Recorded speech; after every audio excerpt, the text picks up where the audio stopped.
All right, we've got Brian Gill, man, 3 times this year. You're awesome. Thanks for coming in. Yeah, man. Thanks for having me. This is fun. This is way more fun than doing my job. So I'm happy to do this. So.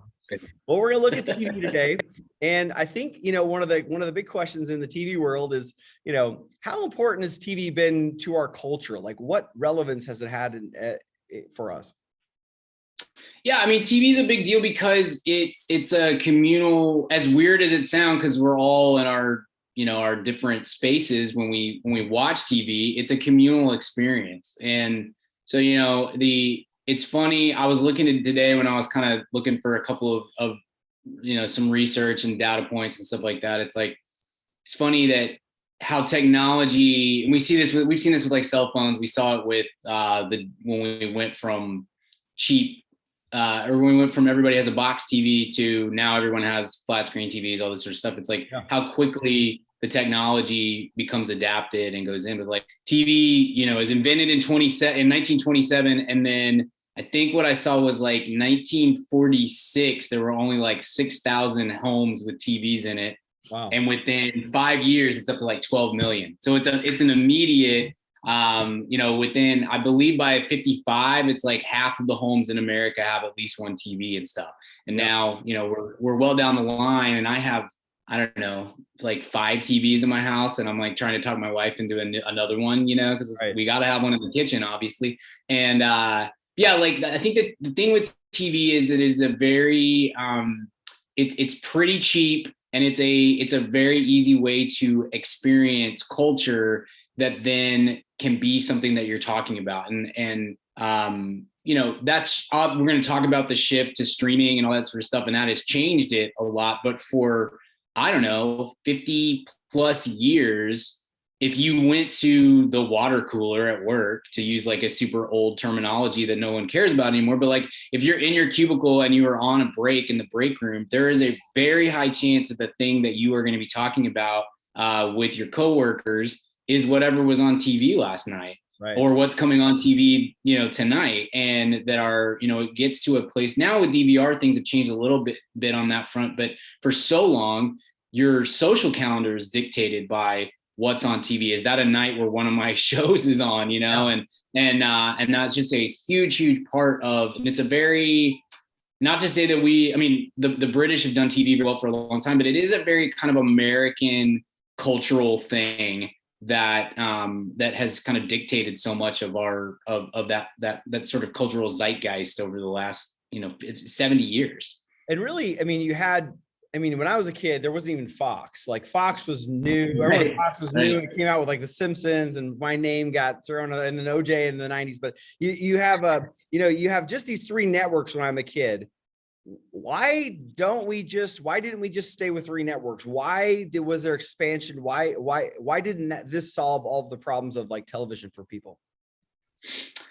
It's a few things. So I really love the story of Fox. Is very interesting to me. There's a really interesting book called let me see, I've got it written down here, called The Fourth Network by Daniel Kimmel, that I read a few years ago. About Rupert Murdoch starting Fox and like the whole process of that. And it's kind of fascinating to me as somebody who was, I'm a little bit younger than you, somebody who was raised in a household where we didn't have very much money, but we always had cable. There was never a time in my personal household where we didn't have cable, but a lot of my friends did. And it's so weird to me that right as I was like sort of, coming around to, like Fox was founded when I was 4 years old, 3 years old, something like that. And so Fox has always been a part of my life, really. And it's very odd that for the first like 30 years of television, 40 years of television, there was 3 options and that's it. And at midnight it goes off the air. And like that is all there is to it. Fox for the reason Fox comes around is, number one, I think there was more programming. People were wanting to make more TV shows than what you could fit on the 3 networks. And number two, the reason you make TV shows is because, and then the reason that TV became a thing in the first place is because you can sell ads on it. And So American TV, if you ever talk to somebody who's from like Great Britain or other countries, but especially from the UK, their TV programming is completely different because their ad breaks they don't have ad breaks. You watch you get it's like a podcast. You get a pre-roll and a post-roll kind of ad. You don't have a break in the middle, and they're not built in like they are on American TV. But Fox kind of steps into that breach because there's an availability of money to be had from producing content that you can put ads into. I mean, right. It's like everything else. We're trying to find ways to make money. But the story of Fox is so interesting because they were so smart in the way that they built to being the network. Because like when you were a kid and when I was a kid, Fox really wasn't a network. It was and it was kind of genius. They built that purposefully as a collection of stations because it let them fly under the radar with the FCC and get around some of the rules that were in place for like the Married other with three Children. networks. I mean, holy cow, that show like was groundbreaking. Yeah. There's no way that Married with Children makes it on one of the other three networks. It doesn't happen. But Fox was not a network, and even though it was a network, because of the way that they, to be defined as a network, you had to offer a certain amount of hours of programming per week.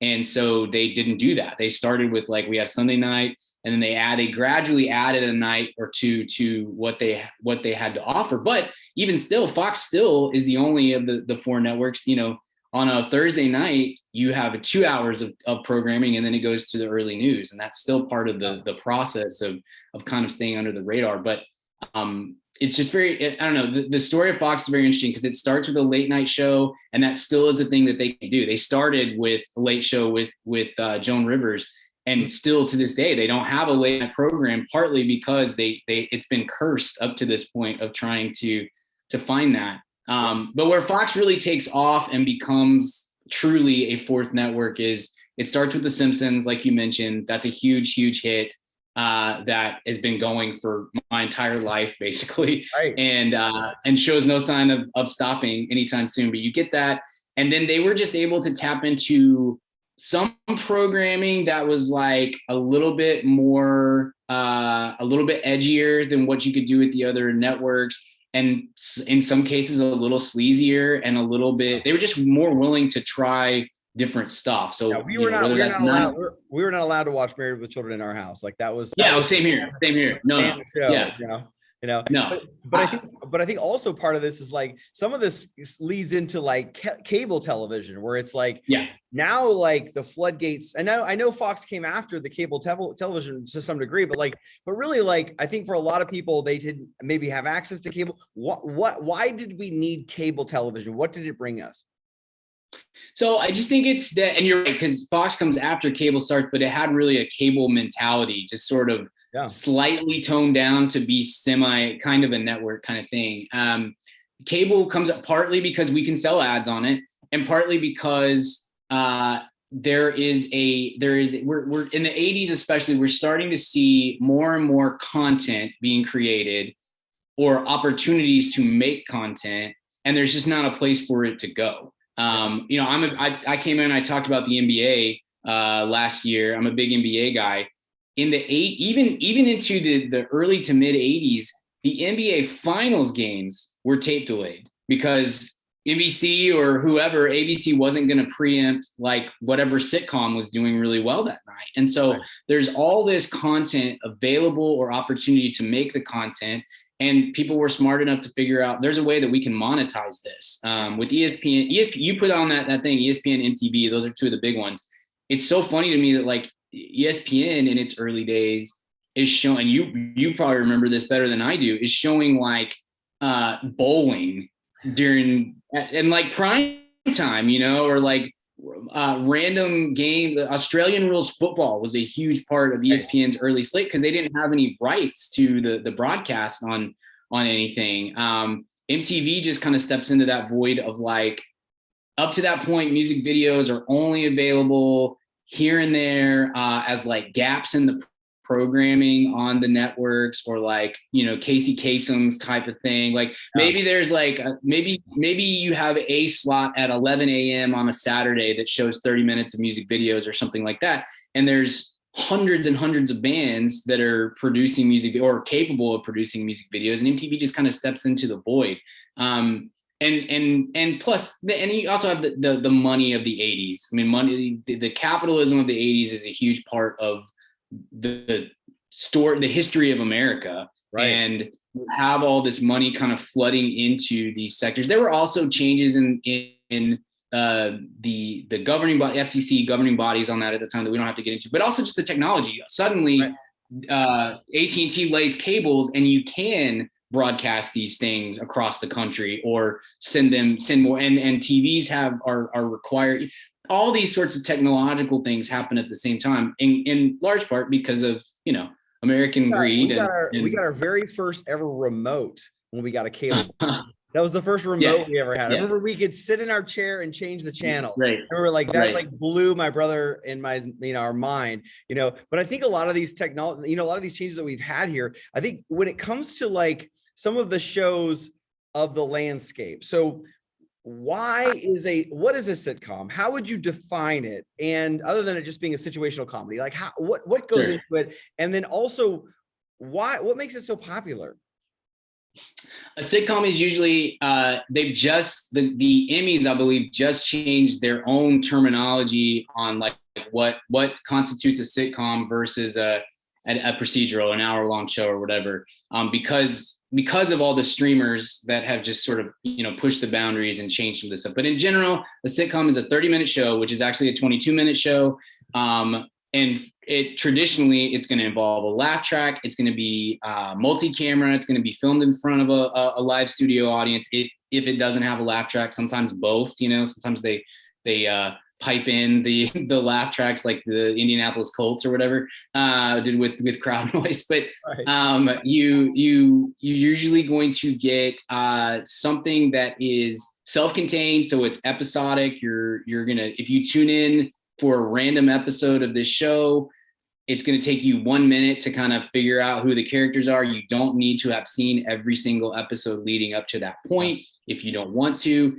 It's simple. It's usually comedic in its general approach, and it's just kind of comfort food. It's not going to the thing that why a sitcom works and why it did work for so long, why it's such a big part of it, is because it's going to touch on real life, but it's not going to be stressful, and you're going to you can relate to the general concept of what's happening with the characters or relate to the characters themselves, but it's not going to give you PTSD about what you're dealing with in your own personal life. You can say, man, this boss is an idiot. I have a boss who's an idiot. Ha ha ha. That's funny. But it's not like putting you through the stress of like, am I going to make it through tomorrow's work day? Am I going to get fired? Is my boss going to screw up my work environment so badly that I can't do this anymore? And the same with like, friend relationships and marriages and all that sort of stuff. Sitcom is just comforting for people. It has been for a long time. That has shifted a lot, I think, over the last like 10 years, but forever, that's what you're getting when you watch a sitcom. It's just kind of, I'm going to sit here, I'm going to enjoy this, and I'm not going to think about it anymore. So like in the 80s, I mean, that's, I don't know, there probably was sitcom. I mean, there were sitcoms prior to this, like Archie Bunker and things like that my dad liked in the 70s and all that. And they all did, I Love Lucy or whatever, right? Those are all sort of like historical sitcoms. The 80s kind of changes a few things. I mean, what 80s sitcoms do you think stood out that were both great and influential on what sitcoms were supposed to be? 80s did a really good job of sort of transitioning sitcoms from it. 70s sitcoms had sort of faded a little bit. You have I Love Lucy in the 50s, and there's tons of the kind of classic sitcoms that you think about when you think of sitcoms had sort of begun to fade out by the 80s. So at the beginning of the 80s, you still have like MASH is still going strong. Happy Days has kind of come over its peak and was like coming down. Yeah, Happy Days is great. By the 80s, it's the last like 3 or 4 years, it's declining. You have some other shows that are kind of standing in the breach, but it's not a super strong field for sitcoms. And in the meantime, your hour-long shows have kind of have started to dominate TV more and more and more.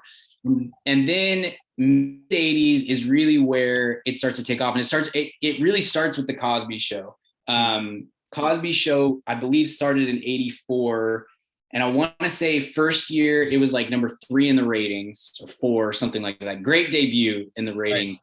And by the next year, it was number 1 in the ratings, and it pretty much just stays number 1 in the ratings for the next like 6 or 8 years. And in the process of that, it brings along other shows with it. So then you have this kind of golden age for sitcoms that's like the Cosby Show. Cheers started before Cosby, but it took a couple of years before it became like a full-on hit.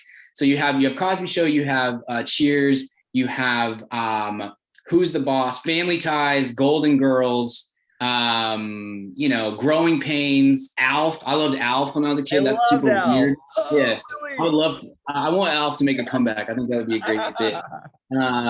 And then you get even more like, I mean, all of those to some degree are pretty family friendly, but then you even take that a step further with like Full House and Growing Pains. And then like for us, like Saturday morning, you get Saved by the Bell and all that kind of stuff. But yeah, I mean, it's I think 85, the notes I had here was like when 85, Cosby is 1 and 2, Cosby and Family Ties are 1 and 2, Cheers are 5.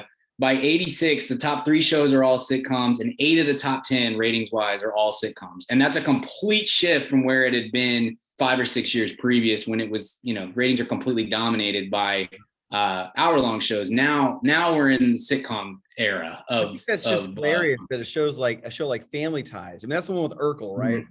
Like that's Family Matters. Family Ties is okay. Michael J. Fox. Oh, yeah. Right. Yes, Michael J. Fox was fantastic as the right-wing Republican capitalist kid in the hippie family. Yeah. Yes, of course. I can't believe I mixed those up. Yeah, Family Ties was great. I don't think I ever heard my dad laugh as much as when he watched the Cosby Show, though. Like, I think there was just a way Bill Cosby had about with Theo and just the different, and the little girl, and then the friend Bud that would come over. It was like all the different little, I mean, I could hear my dad just laugh from some of these things. Yeah. And it's interesting how all of those shows had sort of a redeeming quality to them. Like they were like, there was some kind of lesson that was to be learned. In the 90s, it feels like that sort of changed. Like Seinfeld set out to say, we're not learning any lessons here. And the envelope seemed to be pushed a little bit more when it came to shows in the 90s. Why did they do that? And do you think that was a successful strategy?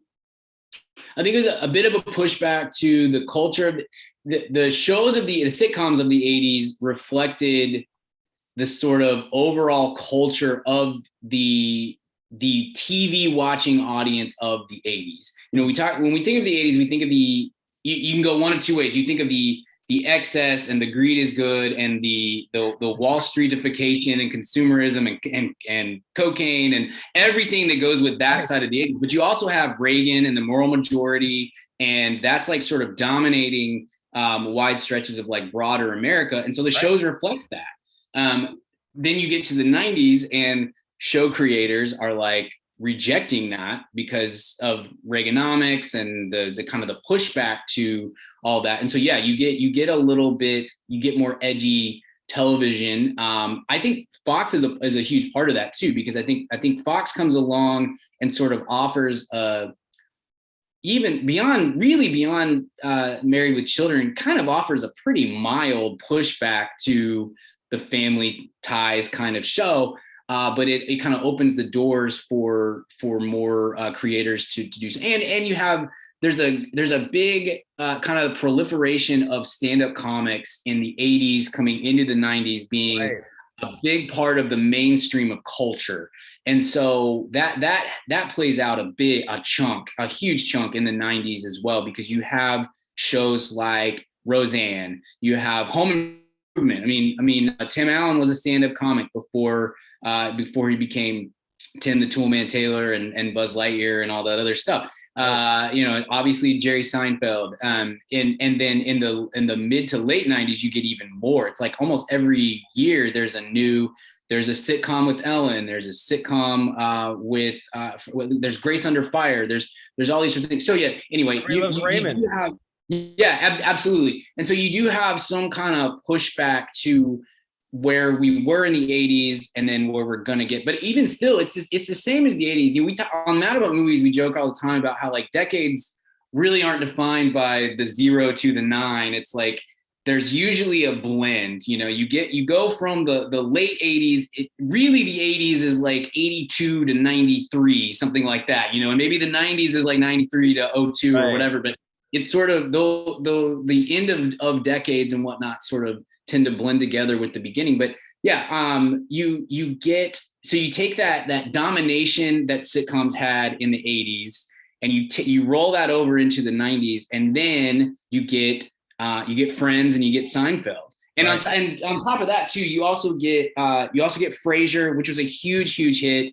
It just had the misfortune of not being Seinfeld or Friends, You have Everybody Loves Raymond, you mentioned. You have Fresh Prince of Bel-Air. You have Murphy Brown, which is like a completely different kind of sitcom and sort of pushes the envelope in its own way.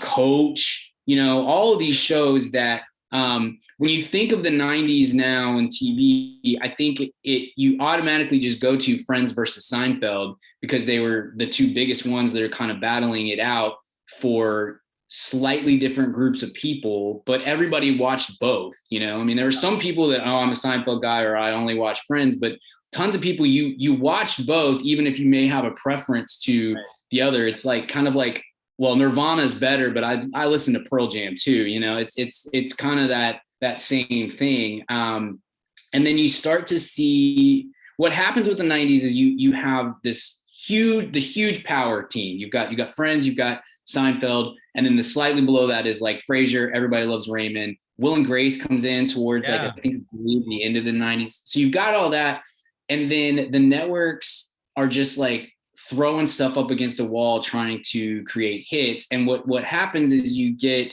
shows that have really high peaks for like 1 year, like Suddenly Susan or Veronica's Closet or Grace Under Fire, and then they peter off and they're 3-year shows, three season shows, something like that. And then in the meantime, you've got that's when the hour-long shows start to kind of creep back in and take some of that domination away from the sitcoms. But Friends, Seinfeld, all that's great. And also the last thing I was going to say too is you have TGIF on ABC as well, which is huge for my demographic because it's Boy Meets World, Step by Step, Family Matters, all of these these shows that are taking sort of a 90s bend on the shows that were family friendly from the 80s, like Family Ties and Growing Pains and that kind of stuff. And that was a big deal too. It's a big part of what becomes the next era of sitcoms and TV.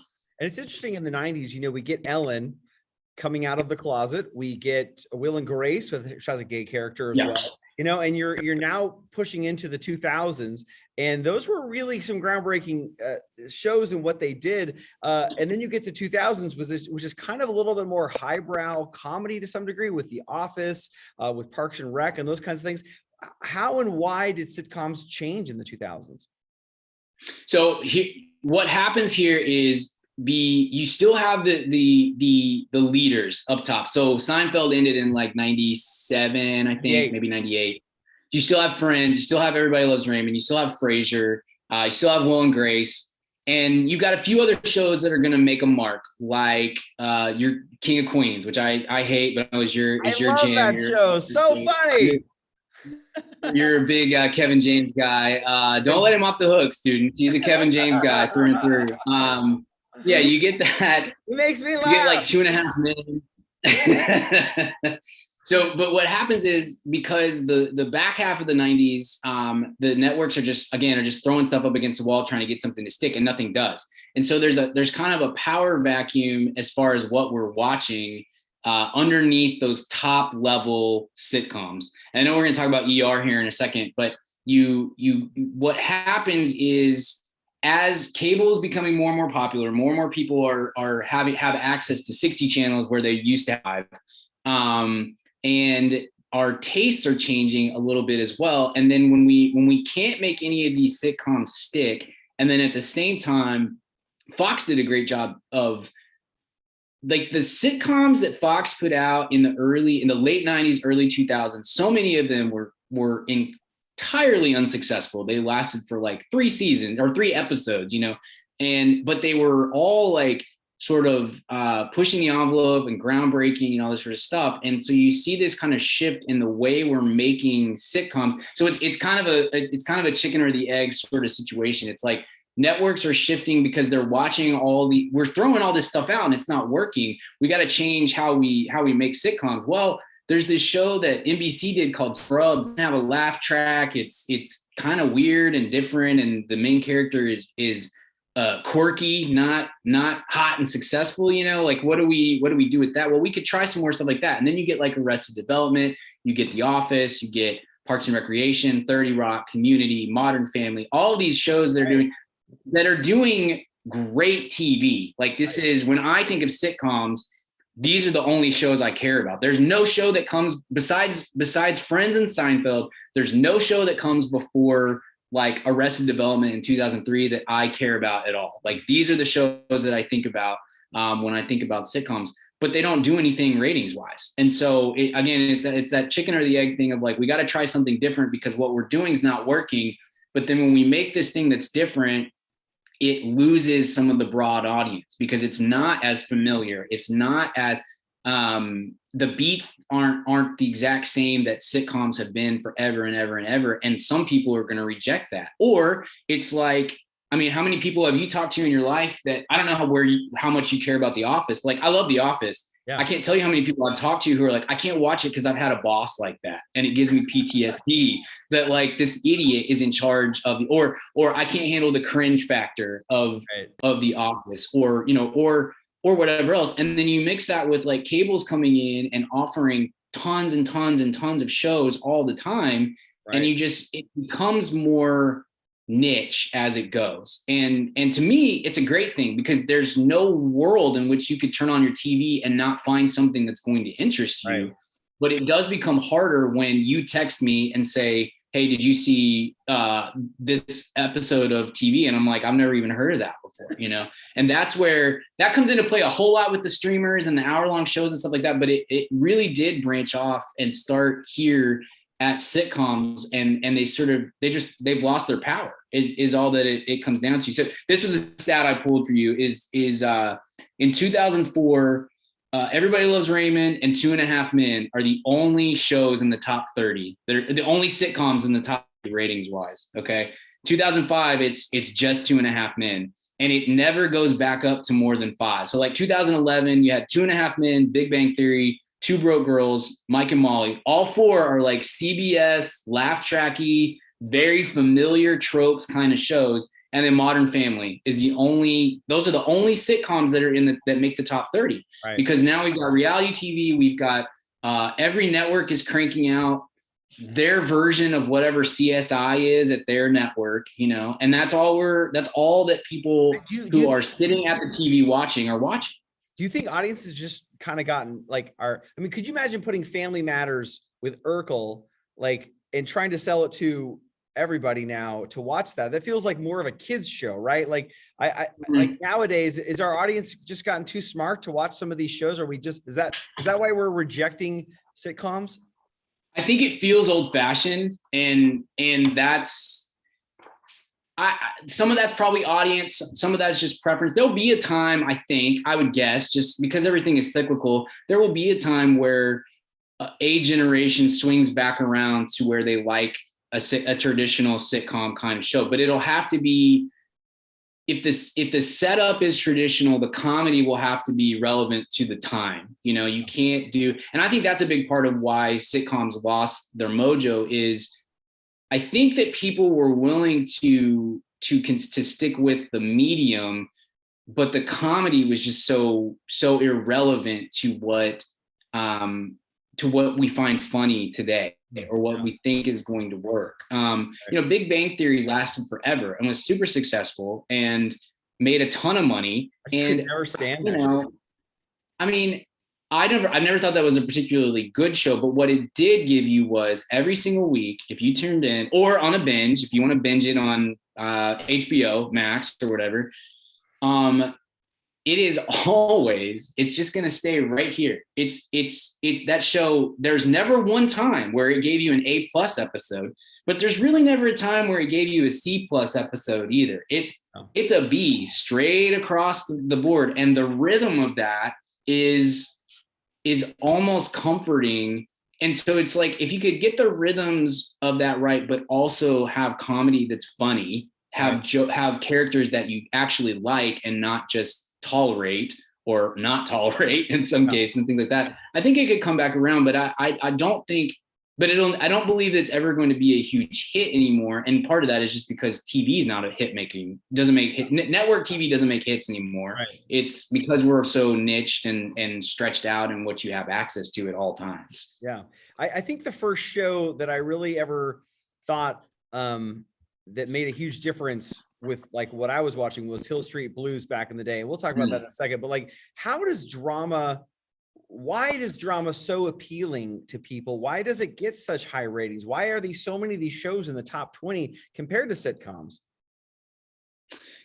I mean, what they've done with what we're talking about here with network TV and not heading to HBO, not streamers, all that sort of stuff. Network TV, it's the same thing as sitcoms. It's a rhythm. They figured out it's a formula, you know. It's like if you've watched one episode of whatever, CSI Las Vegas, or I don't even know which ones they are anymore. Seriously, like CSI New Orleans or something. If you've watched one episode, you've watched them all. I mean, it's there. Maybe every once in a while there'll be a high, or they'll bring in a new character that you really like, or an actor plays a character and you really like that actor, so you kind of, you know, you stick with it. But almost all the network shows, dramas, they're procedurals. They're gonna hit the exact same notes. It's cookie cutter stuff. They're gonna hit the exact same notes every single time.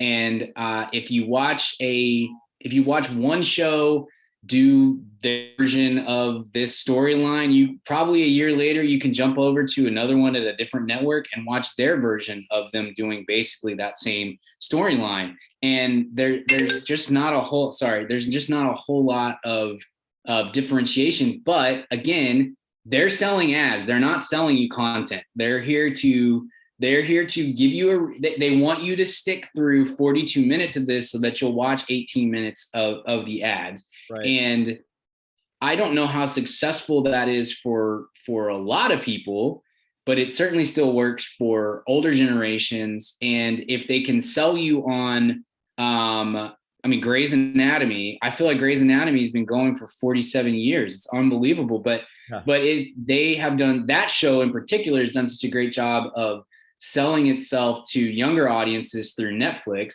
so that now you're going to want to come back and watch the show on ABC.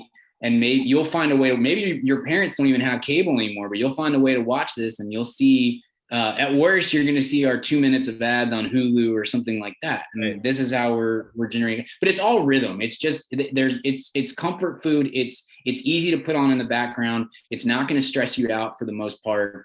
And that's how how it works. That's how it's successful, is just, they're not compete. Most of the networks now, there was this tug of war between the networks and streamers and cable and whatnot for a long time for awards and Emmys and like the prestige that goes with it and all that stuff. The networks have completely given up on that at this point. If they get one every once in a while, then it's like, oh, sweet, we got a hit, cool. But like they're there to sell your ads, and that's really all that they're doing at this point with those. Right, and but they know that you're going to put it on and you're not going to turn it off because it doesn't offend you. You know, it's just like, it's there. It might as well stay on, and that's all they're kind of banking on. And I remember from our movies discussion, the kids brought this up. Something you said there was like, would you rather win an Oscar or would you rather make $1 billion? And everybody's like, make $1 billion. Like nobody really thinks about some of those anymore. You know, it really kind of interests me that like in the 80s, it feels like shows like Hill Street Blues and others that were dramas push the envelope. Why was the need to make your show a little edgier? Why did that get ratings? Why was it just a sign of the times? So Hill Street Blues is fascinating because it was never successful. Like if you look at the ratings successful as far as audiences go. Right. You look at the ratings for Hill Street Blues, it's kind of a miracle that it stayed on for 7 seasons, because it's pretty consistently in the 30s, 40s, or 50s as far as ratings go for the end of the year. And that, at that time, that was a huge deal. Now, you know, if you, in the 2000s, if you've got a show that's winning Emmys and it's not doing super well, you find a way to fund it. That was not happening in the 80s. So it's kind of a miracle that it lasted as long as it did. But it was NBC saying, an early example of a network saying, we believe that this is a valuable TV show because it wins us Emmys. I think it won 28 Emmys over the course of 7 years or something like that. And it brings some prestige. And so we're willing to let it not be great in the ratings because it's doing this other side business for us. What made Hill Street Blues great is, for the time period at least, is that and completely different, it's filmed like a movie. And they were tackling really hard, serious subjects in a way that I mean, I don't think any show prior to them had ever done. And so they're tackling like police violence and gang shootings and poverty and stuff like that in a really, especially for the time, a really real and visceral kind of way. And so, like, I don't know that if your students go and they pop on Hill Street Blues on Hulu or whatever it's on, I don't know that it's gonna hit, right? I don't know that it is, but what we get with TV in the late 90s through now with prestige TV is sort of like a direct descendant of Hill Street Blues. Hill Street Blues is kind of like the starting point of the coaching tree, you know, you talk about like Bill Belichick's coaching tree or whatever. It's sort of the starting point for what's going to come next, and then what's going to come next, and then what's going to come next. And then now we're talking the big shows, the Sopranos, the Mad Men's, the stuff like that that's going to hit. It's all that starts with Hill Street Blues and then sort of, you know, travels downstream to where we're at now. In the 90s, it seemed like there was a lot of big drama shows. And I mean, like ER is one of them. What were some other big hits of the 90s that really got ratings and were also critically acclaimed? So that's hard to answer because it's sort of that's almost a 2-part answer. It's almost like ratings or critical acclaim. There wasn't a whole lot of crossover besides ER, but like same with sitcoms, you get to the end of the 80s and it's sort of tired. Things are not early 90s. Murder, She Wrote is still like a top 5 show. What was it, like LA Law, like stuff like this is still kind of dominating that. So LA Law, I love it. Yeah. Right. But you can see how there's a dip from like Hill Street Blues. It just, nothing really grabs hold of what Hill Street Blues did until NYPD Blue in 93. And NYPD Blue is like the next stepping stone to great TV. So that starts in 93 and ER starts in 94. Those are two, I mean, ER went on for like 20 years. I mean, those are two huge hits. And then like the next like 3 to 4 years, you get a few things. There's and by the way, some like experimental stuff that happens between Hill Street and NYPD Blue, but it's never really commercially successful. Like Twin Peaks was it's shocking to me that Twin Peaks was on network TV in 1990. That's absolutely insane. Never saw an episode. It's so weird and out there and not a broad audience at all, but still it was on the air for 2 years. And it's kind of crazy. Northern Exposure was like this weird breakout hit that really shouldn't have been. Like it doesn't fit any of the boxes that we typically put shows in. So you have some stuff, but really NYPD Blue takes the Hill Street Blues thing and runs with it. ER2. Other than that, you get like Boston Common was a pretty big hit for a couple years. Ally McBeal grabbed the cultural zeitgeist for a couple years more than it was a great show. It seemed to kind of suck people in a way that a lot of shows weren't. You had the baby dancing. It was on the cover of like, you know, Entertainment Week. Like it was a really big deal for a show that when you go back and watch, you're like, this isn't really that. I don't really understand how this happened, but people were into it, you know? It's a really big deal. And then you get more procedurals. Law and Order is a big deal, and it branches off into however many spinoffs and stuff like that. The X-Files was such a strange one because it is another one that almost doesn't belong on network TV. And then it's like 5 years before it really cracks the ratings and gets involved in all this sort of stuff. It's kind of strange. Nowadays, the X-Files doesn't get past, like, if it's on a network, it doesn't get past like season 1 or 2 because the ratings were not good enough to justify really the money that they're putting into it. But it's kind of a long haul thing. But really, by the end of the 90s, with you got reality TV coming in, and the networks had by that point kind of figured out, that's really where you start to see, we kind of got the rhythm of this. We don't really need to put a lot of thought into this so much as we can just kind of pump out Chicago Hope and Diagnosis Murder and Jag and all of these shows. And then like CBS's whole thing is like, we're doing Dr. Quinn Medicine Woman, we're doing Touched by an Angel, we're doing Walker Texas Ranger and Nash Bridges, we're just like rolling these things out. And so that it's sort of the potential creativity that I think sitcom creativity expanded once we got into the 90s and into the 2000s. But the hour-long stuff, it very quickly, networks figured out how to make money, not really care about the quality. We can just pump these things out. And so it's hard to say to somebody who's 18 or 20 years old, hey, there was this great show in the 90s you should go watch, because it was just very, for hour-long type of stuff. There just wasn't a lot of inspiration to it outside of those, these little touch points that were pretty great. Well, and it's interesting because this picture that I show you here of ER, I mean, you've got a star in George Clooney, who is just a massive superstar. I mean, it just becomes. Yeah, he's not even the lead of the show, man. Like, he's just a guy. Yeah. He steals scenes. He's very important in that. It's interesting to look. And we start to move into this era where people who are movie stars sometimes might choose TV if the TV is good enough in like Sex and the City or The Sopranos or some of these shows that really are turn like you watch that TV show. Oh, I watch this highbrow prestige TV. Mm-hmm. It's what it is. Like, what did that do to the world of drama? Or did the networks just say, we're going to stay with what works? Yeah, you get what you said is a good point, is for a long time, stage actors look down on movie actors, right? And movie actors look down on TV actors.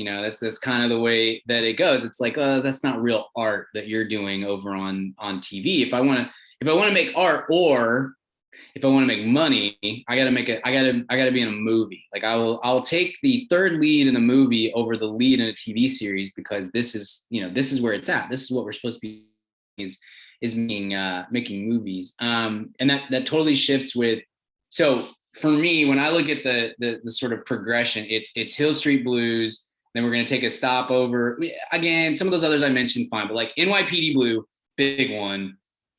ER, sort of a different kind of big hit, but then it jumps to Oz, which comes out on HBO in like 97. Wow, that is groundbreaking.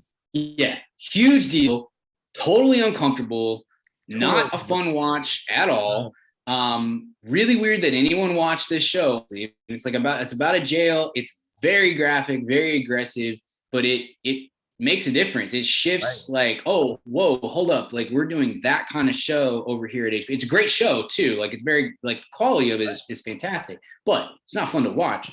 And that really, Oz is sort of the precursor to like the launching point for prestige TV, which is The Sopranos. Sopranos, to me, still, I mean, we're 20 plus years out, and I still will say that's the best TV show of all time. It's wow. And part of that being because it didn't really have anything to build on.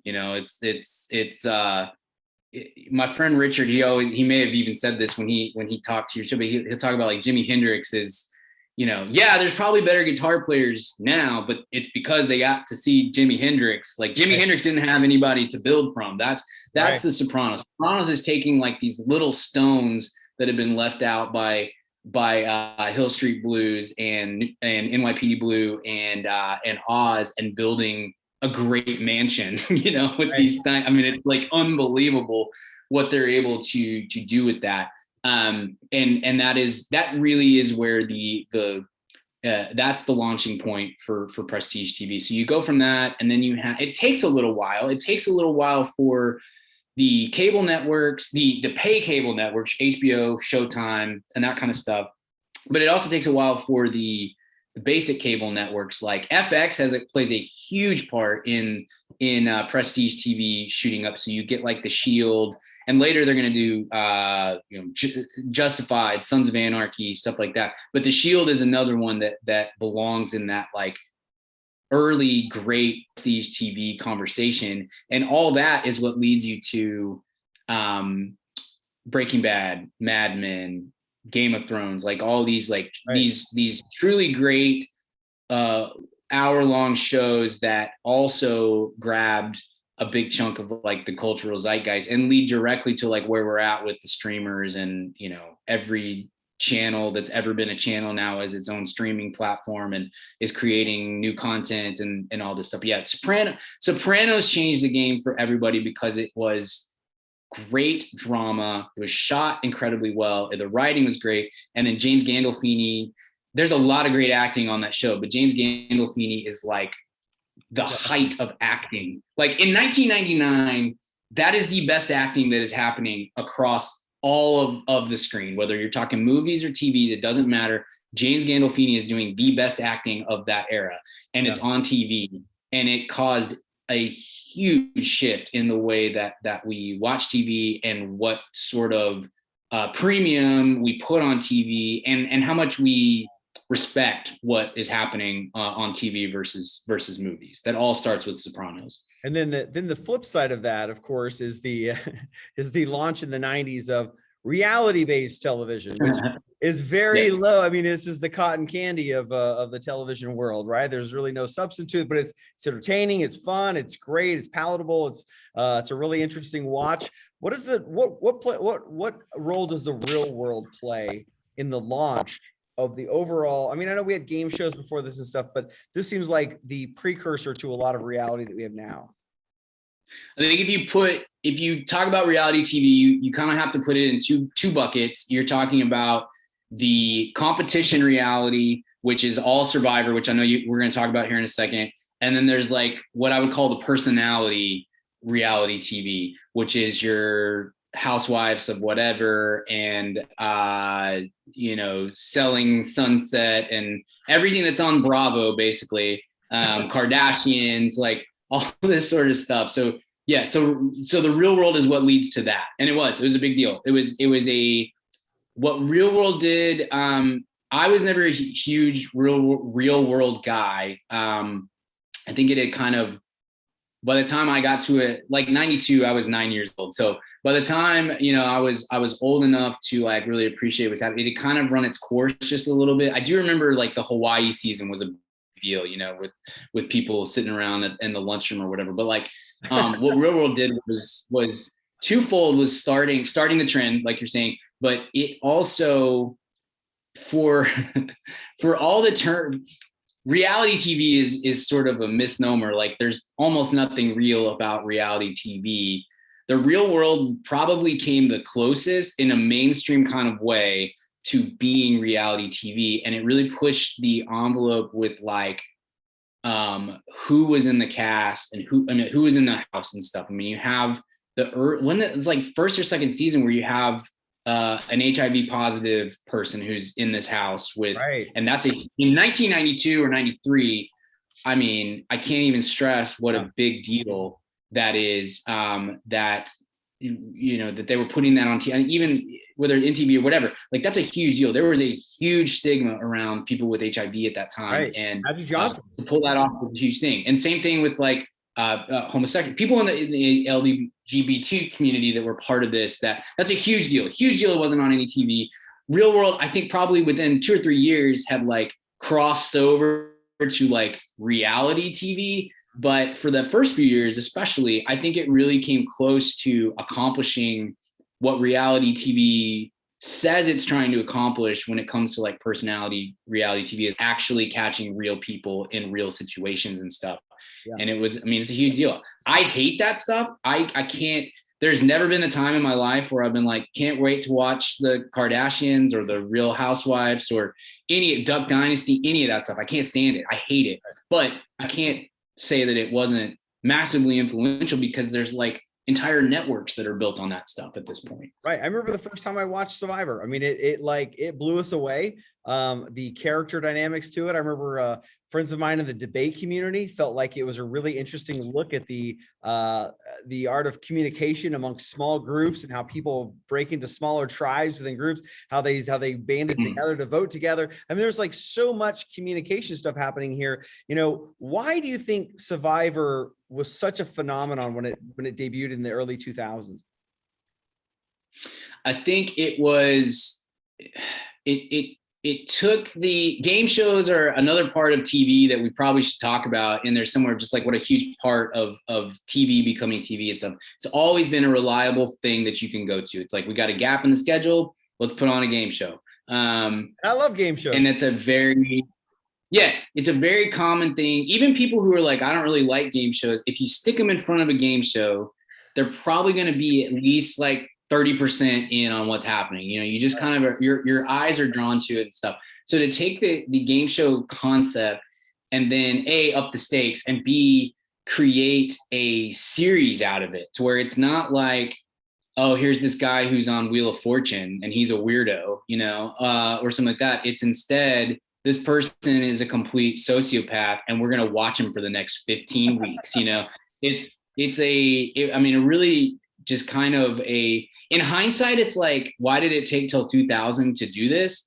Right. But it really was kind of a stroke of genius that they were able to bring up. And it's been, I mean, massively influential. You know, when I talked about the ratings and how sitcoms kind of lost their power in the early 2000s, it's partly because of all these procedures. But you go and you look at the ratings from like 2001 on, and every single thing that's on there is, you're going to have and it gets more and more that way every year. Now it's like sporting events. That's it. We got sporting events and we got some reality programming. And that's pretty much it. And this is where it all starts. You get The Bachelor in like 2002, I think, right. Which is like a whole universe in and of itself, and brings in all kinds of stuff. I used to run like a Bachelor fantasy league at some point. And my wife participated in like a Survivor fantasy league for a long time. And I do too. You get that. You get Amazing Race. You get,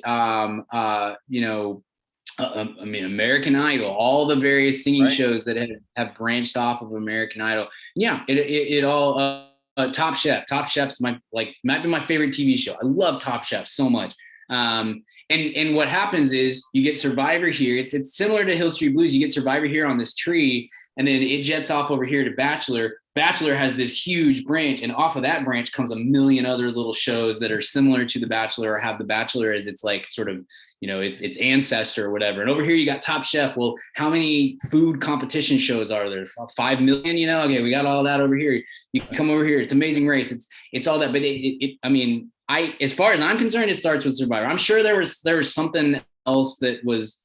Nothing was as mainstream successful as Survivor right off the bat, the way it was, and then had so much to do with where reality TV and competition TV has come since then.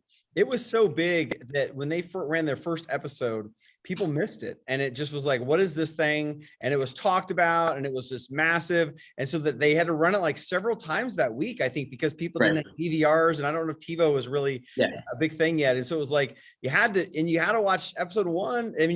That's with these reality shows, they kind of build on each other, who gets voted out each week and all that kind of stuff. I remember watching with my dad, just being like, we were all in on Survivor. When it came on, it was like popcorn ready. Like, you had Survivor watch parties. People had like Georges. It was like a whole big thing that followed this thing. And then of course you shared some of this. We touch on some of these other shows, some of these other reality shows, which, you know, I mean, I don't know. I guess my father loves Duck Dynasty. My wife loves the Real Housewives of whatever. But like, honestly, these shows I can't do them in any capacity. Yeah. Why are they so popular? I just think people like watching a train wreck. Like, your life.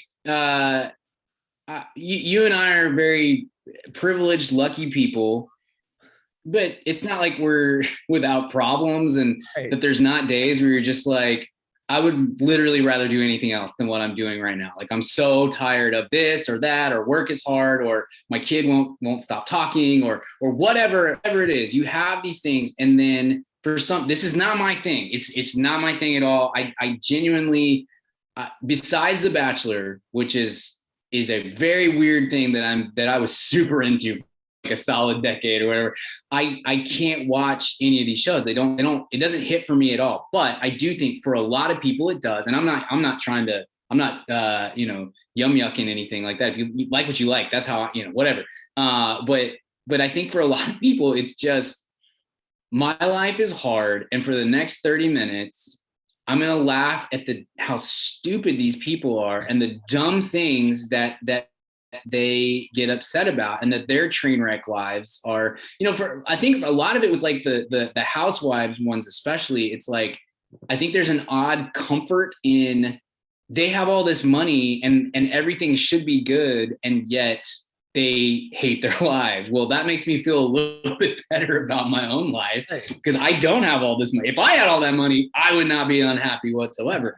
But that's kind of the thinking. It's like, I mean, it's watching a train wreck. It's why I watch if I watch The Bachelor, I'm not watching because I want to see two people find love. I want to see two people be complete idiots while they're surrounded by 25 other idiots. And I want to laugh at that. I want to make fun of these people. And, I don't know that says a lot of great things about me, but I think that's partly why we watch these kind of shows. At least it's like a competition, or it's like a choice. Yeah.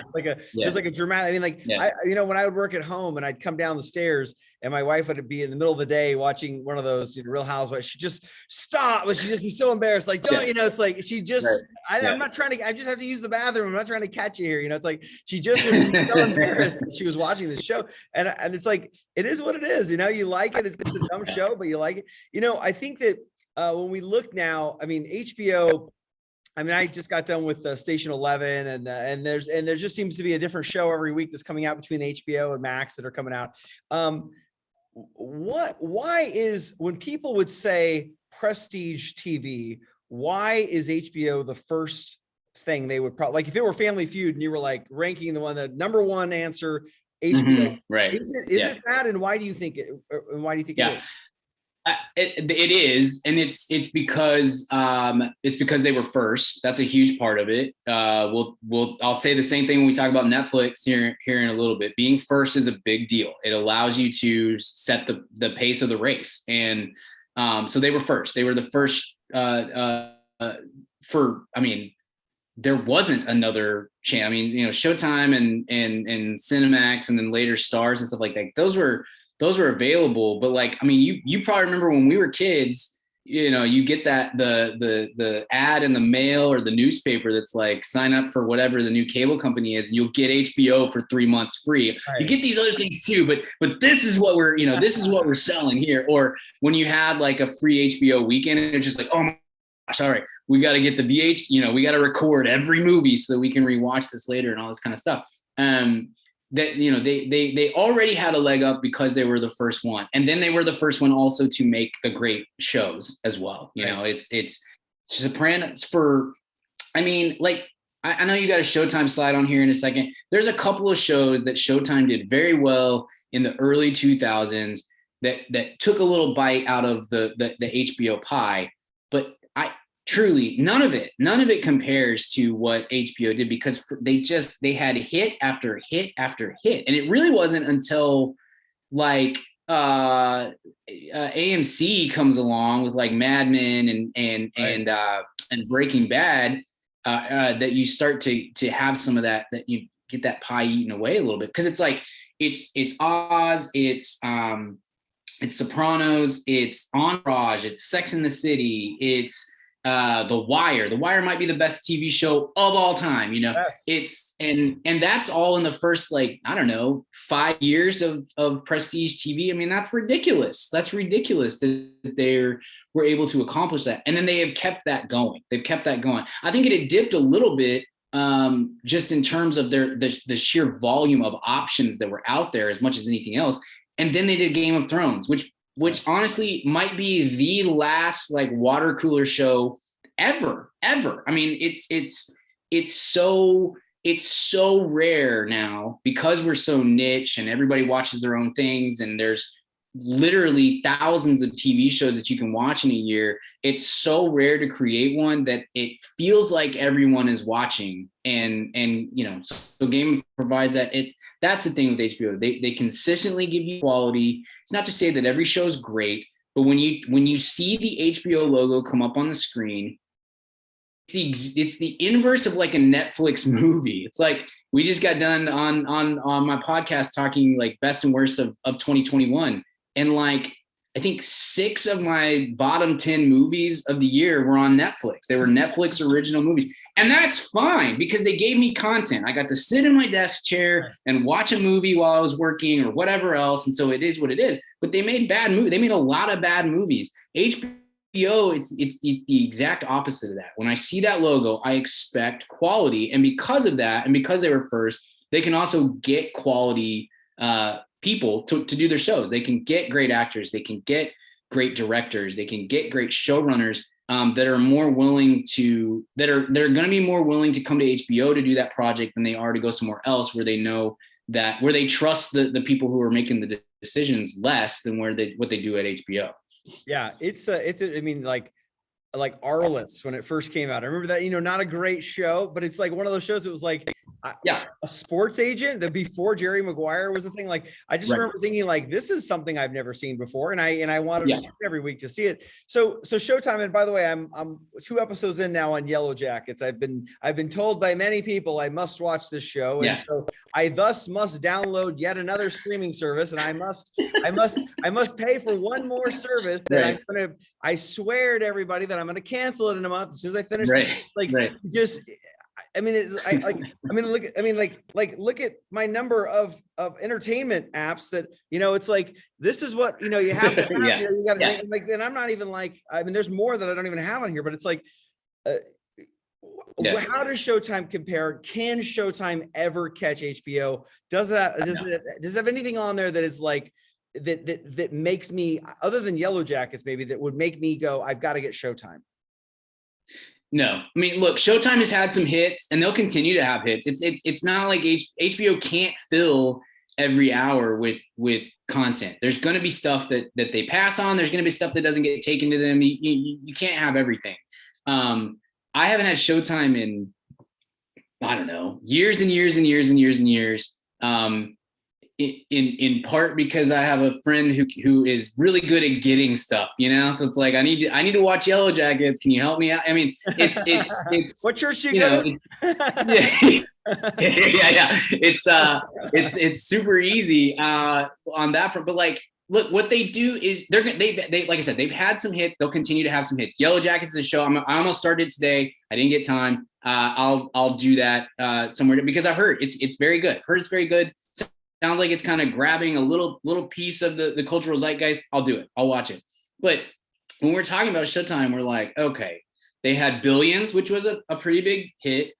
They had Dexter, which was a big hit, but was not good quality-wise for large chunks of that show. And now is having a revival. They had Homeland, which had one of the great first seasons of a show ever, and then should have stopped right there. Should have just been a limited series and moved on. They've had other hits, Shameless and Weeds, and there's been stuff that is there. They have never, for an extended period of time, been able to develop a consistent, good, a quality and quantity, and putting those two things together. And that's why HBO has part of why they've always been good. They've always, every time you're like, I think I probably could cut my HBO Max. It's like, hey, here's a new show. Doesn't this look good? And you're like, it really does look good. And you stick with it. And it's not to say that Showtime can't do that too, because you're right. You're probably not going to cancel Showtime next week when you should, because that's the way that this whole thing works. But you're also highly unlikely, I would guess, to like click that Showtime app ever again until somebody says, hey, there's this show that you should check out that's on Showtime. And you're like, oh, right, I do have Showtime. I forgot. Whereas with HBO Max, and it's been this way with HBO long before streamers, you flip over the TV guide and like it's 11 o'clock at night. I got an hour and a half before I need to go to bed. I don't have anything to do. I'm gonna flip over to HBO. Oh, there's a movie that I didn't see. Here's a show that they put out that I hadn't seen. I can start this, that kind of stuff. That's the way it's always been with HBO. And Showtime just like every once in a while comes around and like grabs a little bite of the pie. But that's it. They're not real. To me, I would laugh if I was HBO and Showtime was in the room. I'd be like, you guys sit at the kids table. Like this is not the same thing. We're not doing the same thing. Well, and if Showtime's at the kids' table, I don't know where I want to put stars. I'll tell you what, my wife likes Real Housewives. I think some of these star shows are just like guilty pleasures. They're just fun. Spartacus is just a lot of fun. I mean, it is a show. I don't have to think very much. It's just hyper violent about gladiators. And it seems like a lot of these star shows do this. Is this a formula they figured out that like, hey, 47-year-old Simpson would probably like this and they're going to market it to me? Yeah. I mean, I think the headline you put on the slide is exactly right. They know what they're doing and who it appeals to. It's like 1% of the population. I've never in my life watched a Stars TV show. Like I couldn't even tell you how to get Stars. There's no world like post like streaming and stuff. Like and it used to be a deal, right? You get Stars for a month. You're like, oh, sweet. I have all these movies now. You know, all that stuff is streaming immediately. I don't think I've ever watched a Star, but I've heard, people talk about it and it's like, what is it? Oh, Spartacus. Okay. The Pirates one, and their one that's called like Black Sails or something like that. Yeah. They do know what they're doing, and what they do too seems to be like a little bit cheaper as well. Like anytime I have seen like a clip, it's like that looks pretty. It looks like it was made for the Sci-Fi Channel, in 2004 or whatever. But that's fine, because if they have enough movies that people will watch, 9 months after they've come to theaters or whatever, and then they give you a little bit of content here and there. Stars is pretty cheap too, right? Compared to like HBO or some of the other stuff. Yeah, I think you're right. It's like I'm never gonna sign up for Stars, but for the people that are gonna sign up for Stars, it's like, we know who you are, and this is exactly what you want. We're not going to diversify from this whatsoever. Well, so like Breaking Bad and The Walking Dead. I didn't see those shows on AMC. I went to Netflix and saw it. I didn't see Spartacus on Stars. I saw it on Netflix and it got me hooked. And then I'm like, okay, where's the next seasons of this show? What is the Stars? How do I even get this show? Like there was before it was like a streaming app. You had to get it on your TV and DVR or whatever. It was like such a huge, complicated mess to get. Now I can just get it on my phone, but it's interesting. We talk about HBO and I know we've talked about it quite a bit, but now that we have HBO and Cinemax together, it seems like there is the never-ending stream of like one show overlapping another show or two shows. And Cinemax, Cinemax coming out with Station 11 was really kind of a revolutionary thing, because they haven't always been known for like quality shows or whatever. And so like you now have like you have HBO, which we know is incredible. Now you have Cinemax making quality shows as well. What does it mean to these other? Does Stars and Showtime need to partner up? Are they going to get? Are other big prestige channels going to merge together too? I don't know who the overlying companies are for Showtime or Stars, or like what kind of money they have. But it's honestly surprising to me that it hasn't already happened. They must have more backing, like Viacom or whatever. They must have more backing than that, or it costs less money. Maybe they're spending less money, because HBO Max might be my number one app, right? Streaming service right now. Like it is a I hit that button, and then I'll scroll through, and it's pretty quick to be like, is there anything new? There's not. Okay, I can move on. They've done such a fantastic job of mixing hit movies with the catalog of great TV shows that they have from the back catalog, and then adding in new stuff. And it's, again, the HBO thing is, it's you see that logo and you think quality. It's like a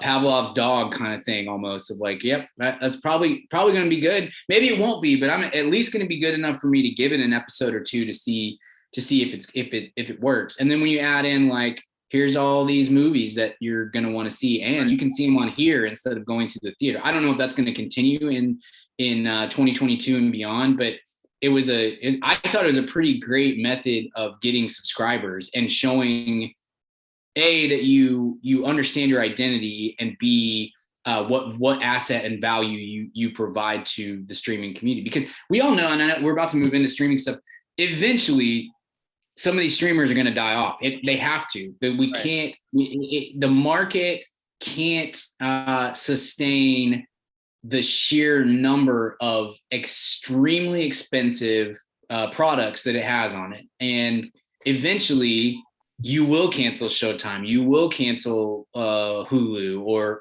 whatever else. You'll slim it down, especially as each of those, like Netflix announced this month, they're upping the price by another couple bucks. You know, this is the way that it. I'm fine with that. Yeah, exactly. And you won't for a while, but at a certain point, you'll look at your bank account and you'll be like, "Holy cow! I'm spending far more now than I ever was on cable to have access to all these things."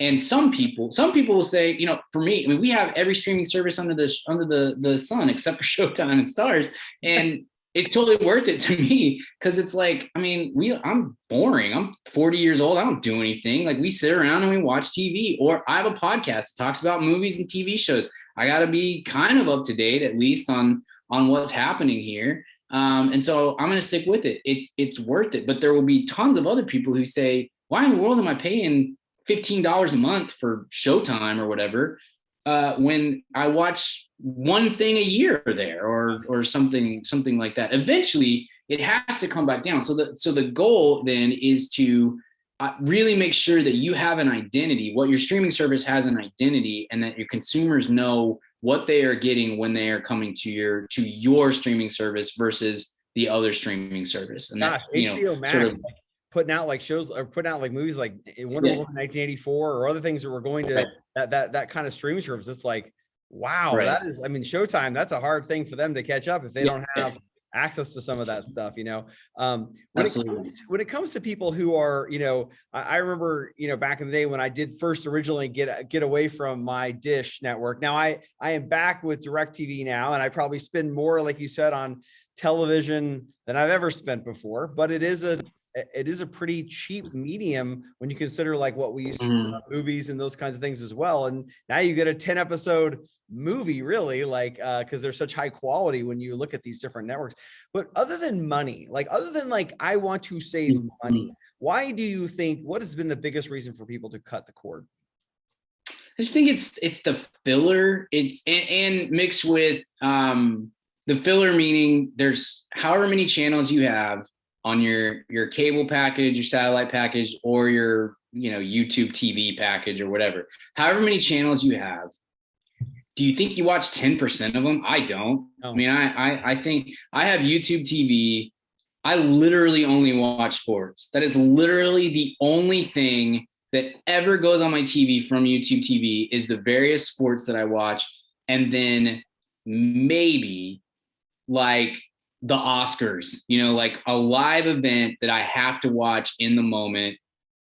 Other than that, it's like, I don't know, when my wife's going to sleep, I'll turn on House Hunters or something. I mean, like there's nothing that this service provides to me beyond sports. And there is so many people that are in that camp. I mean, my parents are cord cutters, which is shocking in so many ways. They're not really that type of people, but even still, they have, like, I don't know, Fubo or one of the various knockoffs of YouTube TV or whatever.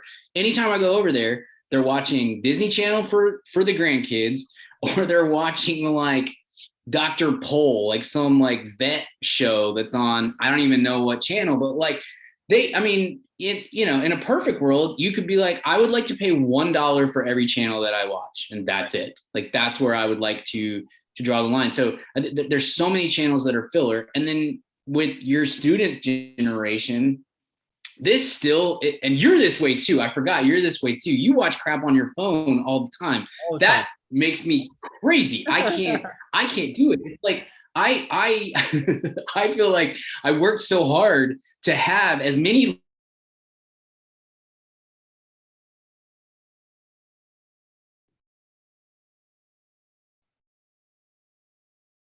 Oops, I lost you.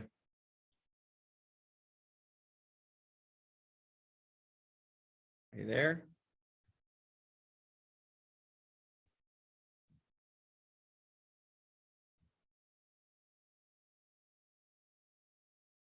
Oh, we there? Hey. Oh, there you are. Gotcha. Okay. Sorry. You said I work so hard, and then you just so there. You got me. You got me. Yeah. Good? Okay. Sorry. I don't know what happened there. All right. 3, 2, 1. Yeah. I mean, I work so hard to cram my house with as many big TVs as I possibly can, and I like to pick up my phone or my laptop to watch a show. I wouldn't do it. I don't do that. But that's a generational thing. There's for so many of my kids, that I've worked with over the years, it's like, or my interns or whatever, or your employees, at Triumph or whatever. And they're like, oh, I never watch something on the TV. I just go to my room and I watch Grey's Anatomy on my laptop or whatever else. There's just not so money's a big factor, filler's a big factor, but there's just the TV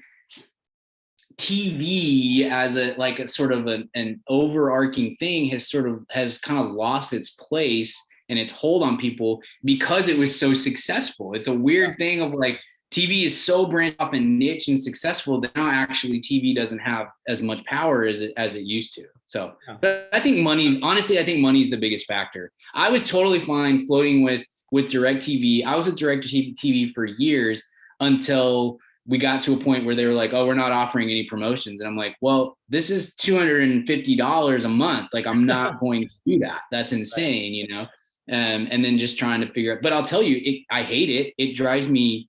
I would love to just go back to like basic cable in so many ways because the flipping back and forth between streaming services, and it's like, oh, I want to watch the Mavs game. I got to go to the Bally's app to do that. Well, this app sucks. So I got to restart it 14 times. I want to flip over here to watch this at halftime. Well, I got to go back to another app and all that sort of stuff. I would love to go back to a world where it was all centralized, but do that at an appropriate cost. So, and let's move here to Netflix. I mean, Netflix to me is like, I know I'm the last known guy that you knew that was getting the DVD sent to him. But I'll tell you what, I mean, having my little disc player and watching it, so like the bad language, whatever, I don't want my kids to see it. Like that was like the best. But now you have so many ways to watch something. You go on Amazon Prime and just download it for $3.99 or whatever, right? So it's like now you can get the most recent stuff pretty quick.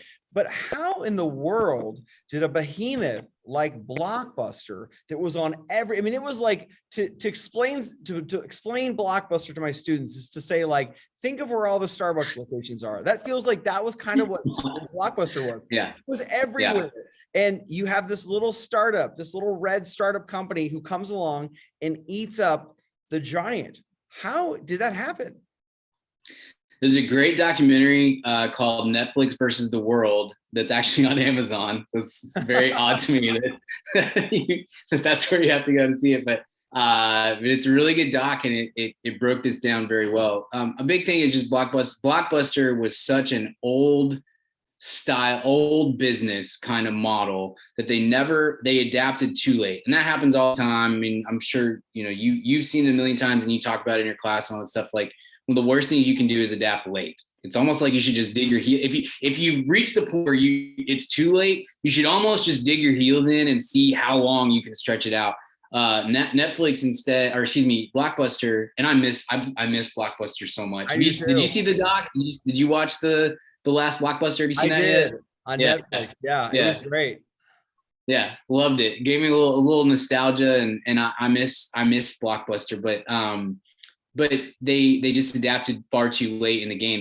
They underestimated how awesome it would be to just get the movies delivered to your house. Right. They underestimated how many movies would be coming to disc. And then the big thing is, and everybody miscalculated on this except for Netflix, really. Nobody really grasped the streaming thing until it was like here. Right. And if you were already, like, I remember, like in the early 2000s, Mark Cuban, I remember talking about, he wanted to make, he was investing in this company that put kiosks at airports where you could rent a movie on like a MIDI disc or a flash drive or whatever. Yeah. So you could be in the airport and you could be like, oh, I didn't see Batman Begins. I can rent this here for $20 or whatever. I'll plug it into my laptop and play. And then like 6 months later, it was like, that technology does not matter whatsoever because we have streaming. And Netflix was the first one to really jump on it and to combine the two things, where if you get our discs, you'll also get access to our streaming. And yeah, there's not a lot of stuff that you're going to love on the streaming, but when you're in between these discs that are getting mailed to you, you're definitely going to pull that up and you're going to look at it and be like, well, I never saw this show. I could watch that. And now, right. And then it so quickly seeped into your brain of like, why am I doing all this other stuff? Like I can put this, because remember, it used to be a disc. You put this disc into your like PS3 or whatever, and it would give you access to the Netflix server. And it was just like, holy cow, this is like completely world changing. And Blockbuster was too far behind on it. I mean, you knew Blockbuster was done when you go in there and they had more books and candy available than they had movies, you know. Right. You're just like, oh no, you're trying to sell me books now? We are in trouble, you know. And that was usually like the last breath of that particular Blockbuster and stuff. And yeah, it's kind of amazing. But Netflix was, you know, you got to give like Reed Hastings all the credit in the world. He was way ahead of the curve on all this stuff, and they were risking stuff at the right time. Blockbuster could have bought Netflix for $50 million in 2000. And, you know, this is a completely different conversation, but they didn't, because they didn't see the value. And, you know, here we are. I remember the very first streaming service that we had for Blockbuster was on our Nintendo Wii. And I remember my nephew was the one that set it up. He's like, hey, you can download this thing on your Wii and you can watch Netflix. We're like, whoa, wait a minute. Right. We thought we could only watch it on our laptops. Yeah. Like, we can put this on our big TV now. Like, I mean, that was like, and I remember watching Walking Dead, being like, the family went out of town for the weekend. I remember like just, you know, watching the first season of that or whatever, and getting in on that. I think it's just interesting though, when you look at Netflix, I mean, they just have made so many good decisions, you know, over, you know, how they are swimming in a very, very dangerous pool with Amazon and Apple and Google with YouTube and with, I mean, these are some major players. How have they swam with this group and been able to be number one? Like how is that possible? I mean, it's the same to me as HBO. They were first. So I think there will be a point, and we might, there's been a couple of things over the last few months where I was like, we might be approaching the point where they've kind of lost some ground to all these things.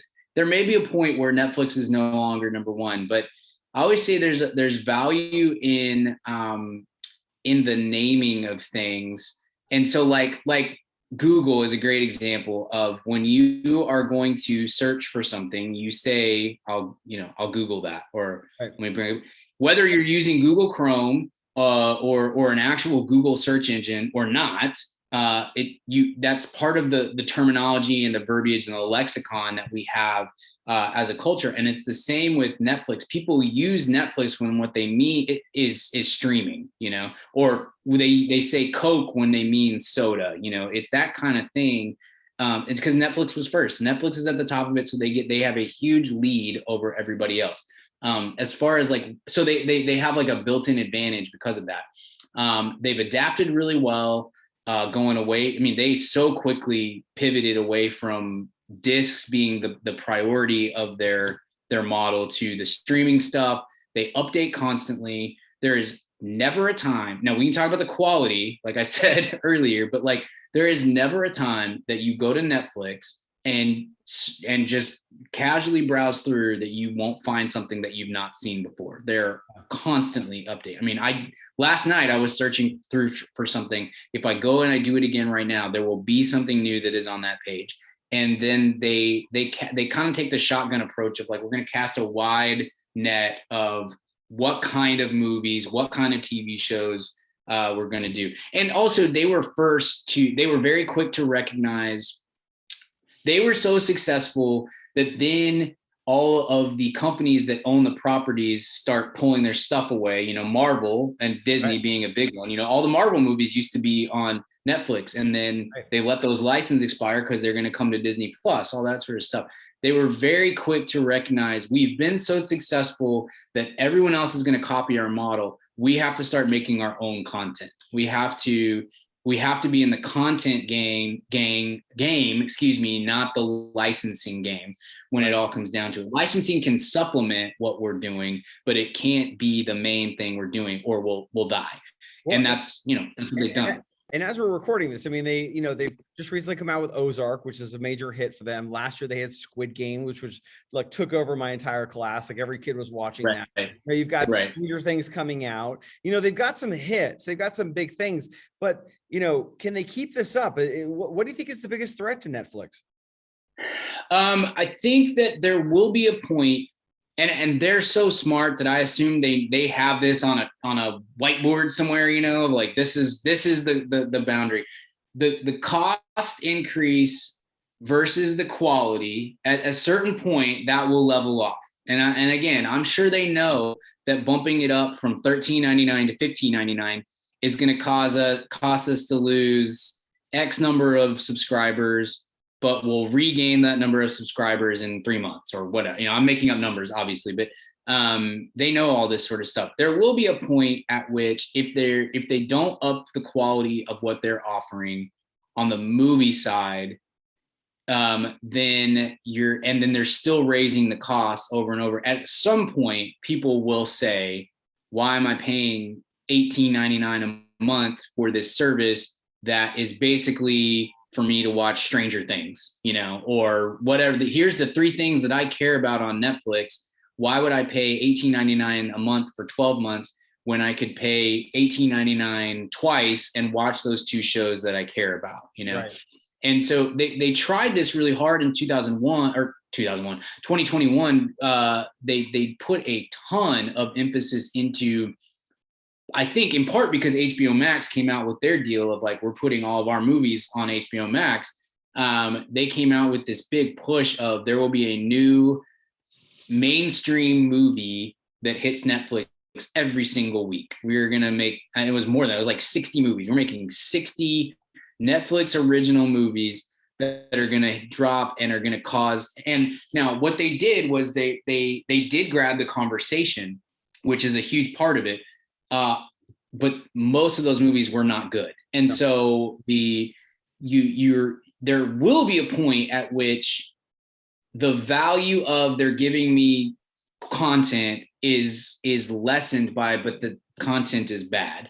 Yeah. And I don't think we're at that point yet by any means, but you could definitely see a world, especially as HBO Max, I think, continues to show that it's a pretty big player in this. Disney Plus obviously is crushing. All these things that are happening outside of Netflix. At some point, Netflix probably either has to adjust again to do something different, or to me, honestly, I think they're playing the long game of some of these will die off. Quibi died within a month. All of these, a lot of the lower tier services have already died. Yeah. Can we wait until Paramount Plus dies? Can we wait until HBO Max buys one of these other, you know what I mean? And kind of consolidates it and stuff.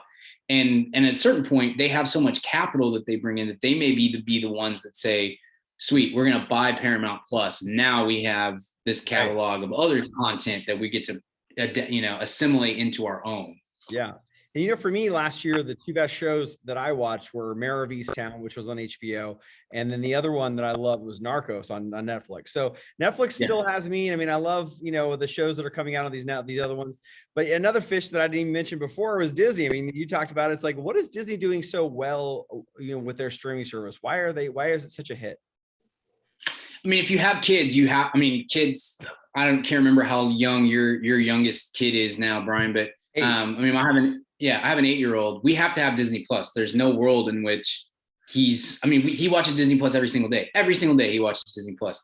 And they've done a few things well. Number one, they're Disney. So they have this ridiculous back catalog of every single year, the top 10 movies. It's going to be like 8 of them are Disney properties. Right. And all of those get shoved to Disney Plus at some point. So even if you didn't go to see Eternals in the theaters, or you haven't seen Spider-Man, you're one of the 5 people that didn't see Spider-Man No Way Home, it's going to be on Disney Plus in a couple of months, and you'll be able to watch it there, or you'll be able to watch it as many times as you want to, because that's the way it works. They're, the long back catalog of all that they have to offer is great. And then they're just pumping out new content that exists in worlds that you're already familiar with. The Mandalorian was a huge hit. Book of Boba Fett, not loving it, to be honest. Like I'm gonna keep watching it because I love Star Wars, but I'm not really digging it. But if they make 6 seasons of that, I'm going to watch 6 seasons of it. It's just the way that I'm built. And I saw a commercial during a basketball game or something the other day. I saw a commercial for Disney Plus, and it was like here's the stuff that's coming to Disney Plus in 2022. And it was like, even for me, somebody that pays attention to this stuff all the time, I was like, holy cow, that is so much stuff that I probably am going to want to watch. They've crushed that. And in doing all of that, they also, it's like $6 a month. Like it's a great, eventually that will stop. They'll do the same thing that Netflix is doing, and they'll raise the price and raise the price and raise the price. And maybe there'll be a breaking point, but they were genius to launch that at like $5.99 a month or whatever it was when it started. And it really, I think it's only risen like $1 or 2 cents. I mean, it's a must have if you have a family. And it's probably a must-have if you just like popcorn movies and TV shows, which is, the broadest slice of American pop culture, people who engage in pop culture. Yeah, it's interesting to me that my kids, they really don't watch Disney Plus too much. I thought they would probably watch it more. I probably watch it more than they do with like The Mandalorian or like, they watch those shows and we go there, but really, when we're looking at a show, like they still go to Netflix first. They watch those laugh track, annoying, a joke every 14, every 4 seconds, and somebody's got a laugh track. It's like, I just have to leave the room. I'm like, and then I go watch it on my phone. They get the big TV with the Netflix, and I get the little phone in my room to watch a movie or whatever. Should Netflix be worried about what Amazon Prime is doing? Amazon is like a big fish, and they've got to be coming hard after the streaming service business at some point, right? I think that we've seen enough from it. I could be totally wrong on this because they're a lot smarter than me when it comes to business stuff. But like, it doesn't seem like Amazon is super interested in expanding their content brand. It feels to me like what Amazon says is we're using this as a reason to help you make the decision to not cancel Amazon Prime. And to keep paying us $120 a year or whatever it costs for Amazon Prime now, because you want your free packages. You can buy literally everything on Amazon, but if you ever did get to the point where you're like, I could probably find stuff at Target or Walmart or whatever else, but I really did like this show that is on here, or I haven't watched Chuck in a while. I'd like to rewatch, binge that one and stuff. And then they grab just enough, just enough movies that are usually awards contender kind of movies to like keep their name in the cultural zeitgeist in a way. I think that's as much of the value. If I was Netflix, I don't think I would be afraid of Amazon coming in and taking a big chunk of my business. But I would look at them as like, when we're looking at our board of the other streamers, which ones do we think we could pick off? Which ones do we think are going to die on their own? All that sort of stuff. I think I would look at Amazon as like, that one's going to be around for all of this, because because Amazon has so much money, and because they don't seem to have. Amazon doesn't change. Amazon Prime doesn't change. It is like the exact same that it was when they first launched that as a bonus to having the service. It's very steady. We're going to stay right in here. We're going to buy a couple of movies a year, push them for Oscars, that kind of stuff. But we're just hanging out. We're here. We're cool with whatever this costs for us to do. So it's almost like less a competitor and more of like like a year younger brother, you know, or something like that, where you're just like, I mean, we're going to be here for the majority of this whole thing. So. Well, and you know me, I'm in on Apple. I like what they're doing. I like Ted Lasso. I liked Mr. Corman. I thought that was a really inventive show. I didn't like Foundation. I thought it got kind of, you know, it's kind of I love C, and of course, you know, my feelings for the morning show. I think the morning show is terrific. I can't believe they got the Space Stars, and I can't believe how much backlash there is against this show. It seems like they owned Friday for me, honestly. Like their shows would come out on Friday and I would get up and download them so that if I had a chance during the school day that I could watch 20 or 30 minutes of it and consume a little, I could get ahead of the weekend because between the 3 or 4 shows that came out, I was watching all of them. But you guys are not on the same, you're not on the same, like I hear a lot of different podcast people, like Apple, like not so great. Ted Lasso, okay. Coda, great movie. The rest of it, a lot of hit and miss. Yeah, I mean, I think if Apple could clone 50 million Brian Simpsons, they'd be in big business. Apple is befuddling to me with this because we know they have the technology advantage already because everybody has everybody has an iPhone, or an iPad or both, or we're talking over a Mac. You know, you have the built-in technology right there, and you have seemingly unlimited money, right? And they have just never for a long time. We were like, I still think it's possible that part of their thing is just we're just going to wait until some of this sort of sorts itself out, and then we'll buy one of them. We'll buy, Netflix is, I mean, this is highly unlikely, but just as an example, Netflix had 3 bad quarters in a row.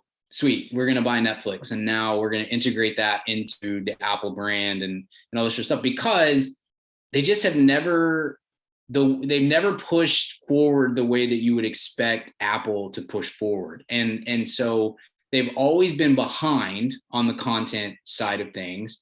And now I almost feel like it's too late. Like I feel like, and their subscriber base is really, really low compared to all of these others. And that's shocking to me because they're giving it away for free to every Apple user and stuff. Wow. And you know, I think part of that is just being late. I think part of that is they don't really have an identity the way that the other streaming services do. They've sort of mixed and matched movies with prestige TV, but a lot of the prestige TV is kind of trashy prestige, not trashy, but like lesser quality prestige TV. They paid a lot for their actors and in some cases for their, you know, the filmmakers that are making the show or the movie, but the quality hasn't as great as, and they've failed to kind of grasp any portion really of the cultural conversation that's happening. They did it. Obviously they killed it with Ted Lasso, but I mean, I talk to people all the time that literally will call it Ted Lasso Plus, because it's like I've never, Coda, what's it on? Apple Plus? I don't even know if I have that anymore. I don't know. Maybe I'll have to check it out. I just don't think that it didn't seem like they had a great plan for what to do if these 8 TV shows that we're spending a lot of money on aren't well received. What do we do after that? And what is the back catalog that's going to support the service in between the seasons of those shows? So like, even if Ted Lasso, Morning Show, I don't know what, Dominion, let's say, all 4 of those are awesome. They're huge hits. People love them. They want to watch them. How do you keep people on that app if it's a whole quarter until one of those shows? Oh, but come back in May, you know, when Dominion is back on, or whatever it's called. I think that they've really they're really, and it's not like it's completely void of other content, but there's just not enough. Those shows are not enough alone, when you just don't have any backbone behind it. I think that was the thing with like Disney Plus. Disney Plus got some crap for a while because they come out in like November of 2019, right? And it's like The Mandalorian, you're gonna love this show, and we all did. And we were all like, this is awesome. And then they didn't really put anything out for a very long time. It's like almost a year before you get anything new to add to the what they're doing. But in the process of that, or in the midst of that, it's like, yeah, we only had The Mandalorian, but hey, in 2021, we're gonna have all these awesome Marvel shows that everybody's gonna want to watch. And you're like, but that's like a year from now. And then they're like, yeah, right, but we're charging you $5 a month, and you can watch all the Marvel movies and the Star Wars movies. And here's Darkwing Duck from when you were a kid. And, my son and I watch Phineas and Ferb every single night, and have for years and years and years. And so they had something to fall back on when it wasn't just new content. And I feel like that's a major failure for Apple Plus. It's like, if you don't like C or any of these other show or morning show or whatever, it's like, for me, I turned on, I watched Ted Lasso. And then beyond Ted Lasso, there were 3 times this year that I popped Apple Plus on. It was Coda, Tragedy of Macbeth, and Finch, the Tom Hanks movie. Yeah. Those 3 times I watched the show, and when those movies ended, I hit the home button and I went back to Netflix or HBO Max or whatever else. It's just, they're not doing enough to make you stay on the app, and that's a problem. Yeah, the hungry hippo effect of what these other apps are doing is just, it's pulling me away, which is hurting me because I like a lot of these Apple shows, but I didn't watch Tragedy of Macbeth. I just like, I don't know. It sounds like it's something with Shakespeare. It wasn't really interesting to me. I know it's Denzel. I know I got to watch Denzel, right? But like some of this other stuff, it's been known that the Velvet Underground's the best documentary of the year or whatever. Like all these like don't really appeal to me, but I did like the end of the world show that they did. That was a good, they were all good, and I watched them, and now I'm kind of looking what's next. Like it's almost like we used to watch these shows, we watch them over and over again, and it's like, okay, what's next? Okay, Squid Game's over. What's next? It's like you just constantly, it's like this, we're on this hamster wheel of like incredible content that's like coming at us at like, an avalanche pace here. Right. Which makes me wonder if, does Hulu fight to stay relevant? Can they, within all of this happening, and are they an app that in 10 years from now will still be something that people are using? I think it's possible that Hulu is assimilated into like Disney Plus or whatever Disney decides to call that, but Hulu has an identity, and that is, if you're a cord cutter, especially, you come here to watch the shows that you're not watching on what is cable, on cable, because you don't have cable anymore or whatever. You're not going to pay DirecTV $20 extra for a DVR when you can pay us $9 extra to come here and watch a show or whatever it is. Hulu is, and then they have a solid amount of back catalog stuff, and then just enough where they'll randomly have a movie that's like, oh, that was Palm Springs last year, that was like a huge hit at Sundance, and with like Andy Samberg and Christina Milioti, and was like on a lot of like top 10 lists at the end of the year and stuff like that. That was a movie that Hulu shelled out some bucks for, because it was like, people will watch this on our platform. It's enough new content. And they do really good documentaries too. You can always find a cool documentary on Hulu. But the draw for Hulu is, you don't have cable anymore. You can pay us $11 a month, and you can watch The Bachelor the next day when it's on. Or you can watch the news on Hulu at this point. You can catch up on, if there's any network show or basic cable show pretty much that you have any interest in, you can watch it here. You don't have to watch live TV, because that's stupid. No one watches live TV anymore except for sports. You pay us $11 a month or whatever it is, and you can come here and you can watch your program. And then if you want to, you can watch, like I always have because I have terrible ADD and I'm addicted to content and screens and everything else, like everybody else in the world.